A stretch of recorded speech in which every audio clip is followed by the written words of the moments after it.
Magandang umaga po. Mag-spray po tayo ng pamatay damo. At ating papakita sa inyo kung paano natin inihanda yung pag-spray ng pamatay damo. Una po ating lalagyan ng tubig itong ating sprayer. Ito pong sprayer na manual ang ginagamit ko pag ako ay nag-spray ng pamatay damo para madaling i-control. So, lalagay po tayo ng tubig.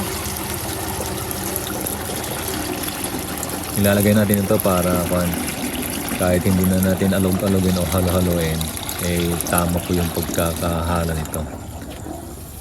Tapos i-prepare po natin yung mixture. Ito pong abonong ito yung ammonium sulfate. Isang lata po ng sardinas yung nilalagay natin.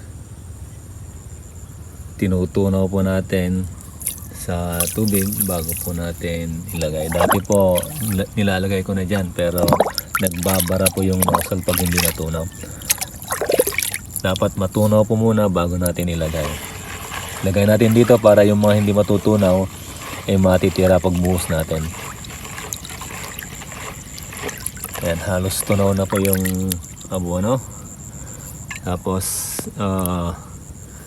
ilalagay na po natin yung glyphosate. Itong general na pero pare-parehas lang po yung mga generic na glyphosate. Basta 480 SL. So, isang ganito nilagay ko na ammonium sulfate. Then, isang ganyan din yung ilalagay ko na latin na glyphosate.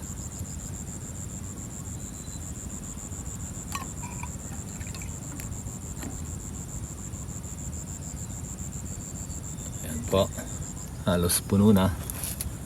Hindi kailangang punuin yan ng para total malakas po yan dahil meron siyang sulfate.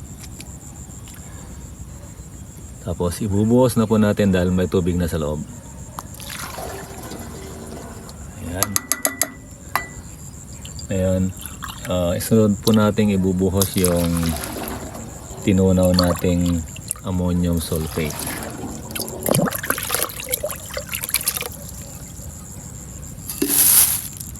Meron pang hindi natutunaw, kaya yung hindi na natin lalagay yung hindi natunaw. Konti lang naman yun, siguro approximately mga 2% yung hindi natunaw.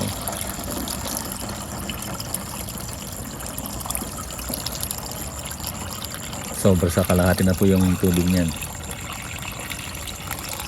Ngayon kung sa mais natin gagamitin o damo